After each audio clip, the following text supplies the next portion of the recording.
Don't Look Up is a comedy from Adam McKay with an outstanding cast. It's on Netflix the day before Christmas, and I believe it's in cinemas tomorrow, right? I don't know. Thanks. The premise of the story is pretty terrifying. Two low-level astronomers, played by Leonardo DiCaprio and Jennifer Lawrence, discover a comet that's set to hit Earth in 6 months and 14 days. This will be an extinction-level event, so they do everything in their power to let government officials know they need to take action. It's very dark, it's very funny, and I absolutely loved it. This movie is a perfect satire of the world we live in today, and it poses the question, what would happen in modern-day society if a comet was heading straight for us?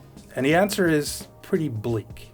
In most disaster movies, the government is usually very competent and ready to take action. And most of those kind of movies, like Deep Impact or Armageddon, have a formula. First there's the shock of discovery by the scientists, then they bring the news to the officials, and they usually form a plan pretty quickly. Let's start with that first thing, the shock of the discovery. What this film does really great in the beginning is capture the absolute horror of finding out we're all about to die. Adam McKay really sets the tone of urgency with claustrophobic camera work and great editing from Hank Corwin, who's one of my favorite editors by the way, and of course the performances of the cast.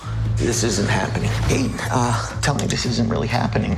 So after the initial shock comes bringing the news to the ones in charge. In most disaster movies, that news of impending doom gets to the government pretty fast. In the case of this movie, the astronomers take realistic and official steps. They call someone who calls someone else who tells them they need to call the Planetary Defense Coordination Office. I did not know this before seeing this movie, but that is a real thing. This organization actually exists. So they get the help from another scientist played by Rob Morgan, but from there on out everything becomes an upwards battle that is mainly fought through the media. I've seen comparisons with Dr. Strangelove, and it does have the same level of cynicism. Gentlemen, you can't fight in here. This is the war room. But it reminded me of a Japanese film called Shin Gojira. In this movie, a giant monster is attacking Tokyo, and it's basically about how bureaucracy grinds everything down to a halt. So while the people of Tokyo are dying, government officials are having meetings and debates. It's a good movie. And in the case of this film, it's not so much bureaucracy, but it's incompetence and apathy and self-interest and conspiracy theories and mostly capitalism. It's so on point. Sit tight and assess. Sit tight. And then assess. The sit tight part comes first, then you gotta digest it. That's the assessment period. It's played up in some parts for comedic effect, but it's very accurate because while you're watching this, you think, yeah, that would totally happen if this was real. McKay also allows actors to improvise on set. For example, the first scene in the Oval Office took 2 days to shoot because almost every line was ad-libbed by the cast. You get some really funny moments because of this, but it doesn't always pan out that great. There were a few moments throughout the film that felt a little out of place, but more on that later on. Your breathing is stressing me out. This will affect the entire planet. I know, but it's like so stressful. Meryl Streep plays an incompetent right-wing president who's only concerned about her own image. That first scene in the White House where they tell her a comet is heading for Earth is really, really great. They never actually mention her political party, but this is an Adam McKay movie, and he makes it very clear that this is a Republican. And we should get some of our scientists on this, no offense, but you're just two people that walked in here with... Dr. Oglethorpe. Dr. Ogilvy. By the way, I know this all sounds like spoilers. It's really not. It's in the trailer, and the movie is more about what happens after that meeting, so... Also, don't ever vote for anyone, right or left, who takes money from corporate donors. DiCaprio is great in this film. He has a nice character arc, he's very funny, and he's a well-known climate change activist. Because, of course, this movie is a giant metaphor for climate change. And honestly, this is the best movie against climate change without it being about climate change. You could actually argue that this movie is about any impending doom, because certain elements of the film, like the conspiracy nutcases, totally tracks with our situation today. We did this film which is kind of based on the climate crisis, COVID hit, and ultimately the message of the movie is so absolutely important to believe in our scientific community. And that's why I did the movie and wanted to play this character. I wanted to tip my hat to people who devote their lives to this issue, who know what they're talking about, and try to, give them a little bit of a voice. Somewhere halfway, Leo gives a speech, and it's very much like Peter Finch in the movie Network.